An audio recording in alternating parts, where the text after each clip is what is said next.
Well, I know that Jeremy sometimes, maybe, talked about me and his mother. I hope not too much. But I can guarantee you this, when Jeremy and I talked on the phone, we talked about y'all. All the time. And you know what he said about coming home when he was upset about his class. Those are the kind of things we talked about. And he would, because I'm a professor also, out in California, albeit not the professor Jeremy is, and was, but I do the same thing. And so we would talk about students and interacting with students, and he was always worried about that. He was always worried, had he done his best job. We talked about taking care of your students. We talked about answering the phone. We talked about answering emails, answering questions, not sloughing your kids off and taking care of them. And it sounds to me like he did that, and that makes me very, very happy, just as a professional and as a man. And he loved SCAD. He loved the Savannah Morning News also, very much, but he loved SCAD. He loved being there. He was so excited about that, and he talked about it all the time, and I talked about it all the time, because I was proud of my boy. You can bet on it. And when I went places, and all my friends are a bunch of nerd professors, and so we would talk, and we'd start talking about the kids and stuff, and I'd stick my chest out, and I'd say, my boy's a professor too. And so it made me very happy. But I wanted you all to know that when he talked to us, he always talked about you all and mentioned your names. And so many of your names that we know, we've never been able to meet you until today. But he loved y'all and talked about you all the time. I'm gonna say something.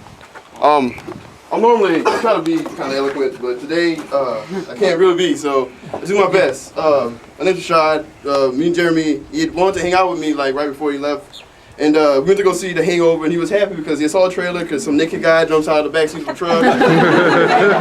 he was like, let's go see it. We gotta go see it. You know, and while we were watching it, he said something to me that stuck with me, and he was just being Jeremy, and he you know, he wasn't thinking I seemed okay. And he said, because I've been kind of down, like, you know, I'm graduated now, but I was like, yeah, whatever, 2 degrees. And like Jeremy turns around to me and he goes, you know, you should be happy. And then it goes to the encouraging things that he did. And he was like, you should be happy, man. You're in the top 8% of the country right now. And I was like, what? He's like, yeah, man, be happy. And then the naked guy popped out of the truck. So my friend Jeremy, you know, I'm miss you, man. We love you. Love you a lot.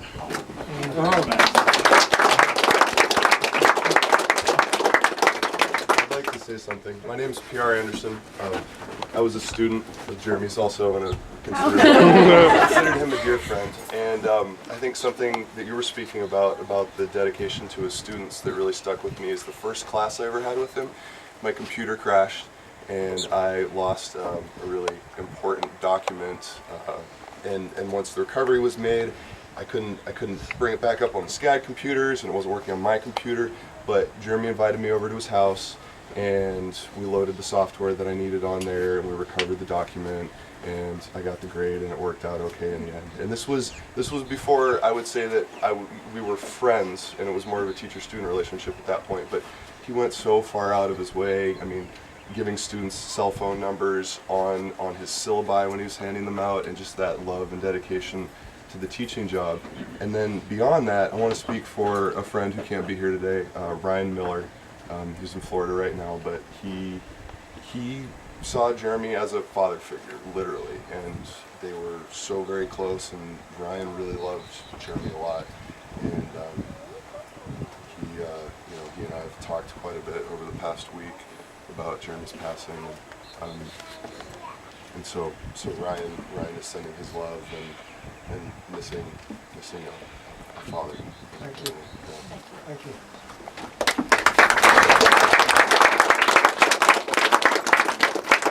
I got something to say. I'm not a student, but Jeremy was my buddy. And my name is Caesar, and I was his personal trainer. And I remember when we used to work at the Savannah Morning News, we would go to the gym that was close over there in downtown. and we were doing this Navy SEAL workout. And it was a 6 weeks Navy SEAL, and you know, I'm 250 pounds, and it was hard for me to run, but Jeremy was so quick running. And I remember he told me that you knew a lot about nutrition, and he will call you and ask you a thing about nutrition. And I remember it was the coolest thing because he printed a picture of Rocky Balboa. And he printed one for me and one for him. And I said, and he will talk like Rocky Balboa. You gotta do it, dude. And I remember going to the gym and we were getting the treadmill. And I would be running next to him. I'd be running out of breath. And he would run 5 miles straight, and I couldn't do it. And he will stop his treadmill, and he will say, "You gotta do it, man!" And he will scream in my face. And it was such a cool time, and we did it for about 6 weeks straight. And man, I'm gonna miss. And the coolest thing about him is that he gave me a. We always talk about Green Lantern. That was my favorite. I will say, man, Green Lantern is the coolest. I said, no, Sinestro is the coolest. He said, you know, Green Lantern has white gloves, evening gloves. And he gave me this comic book, and he dedicated it to me, which I do have, and I give it to my children. And I said, this guy is an amazing drawer. He can draw anything he wants. And I gave him not a comic book, but I gave him the encyclopedia of Arnold Schwarzenegger. And I said, this is for you. And this is for you. And then, you know, I moved to Asheville, North Carolina. And so he was an awesome guy, man. And I'm sure as a teacher, he was unbelievable. Yes. I'm a Christian. And every time we will go to eat, I will bow my head and I will pray and I will bless my food. And I will say to Jeremy, you want me to bless your food? I said, go ahead, dude. And,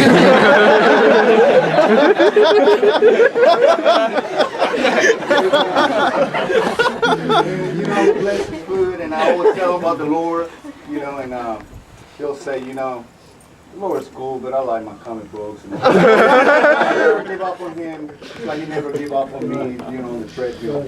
He was a cool son, and it's a pleasure to meet you, sir. Thank you. Thank you very much. I'm so sorry about that. Thank you. Appreciate that.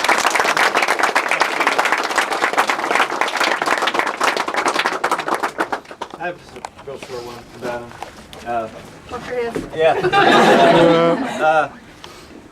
We all know like what an outgoing and fun personality he had, and a lot of that was reflected in the music that he listened to. We used to and I used to accuse him of listening to nothing but pump-up music. Like if we were driving around, like in his car, we would listen to stuff that's like just real heavy and rock, and like he just wanted to like punch his fist out and stuff. But, you know, if I was driving, like when we go to Atlanta, I'd put in weird, you know, like indie rock or something a little more mopey, and he couldn't stand that stuff. He only wanted stuff to pump him up. But the only thing that I ever, like the only musician that I could think of that would really, like actually, you know, get him right here was Prince. Yes. The person I really saw Prince get to him was during the Super Bowl. He watched the Super Bowl at my house, at Courtney, at my house, and when Prince was playing Purple Rain, Jeremy had a few, and he's staying with tears. Just it started raining on Prince. I've never seen him like bawling like that before. So he had a sensitive side when it came to music. And Prince could do it though. Everything I tried wouldn't work, but yeah. That's great. But yeah, I miss him too, and I love him, and yeah, that's all I wanted to say about him. Thanks. Thank you.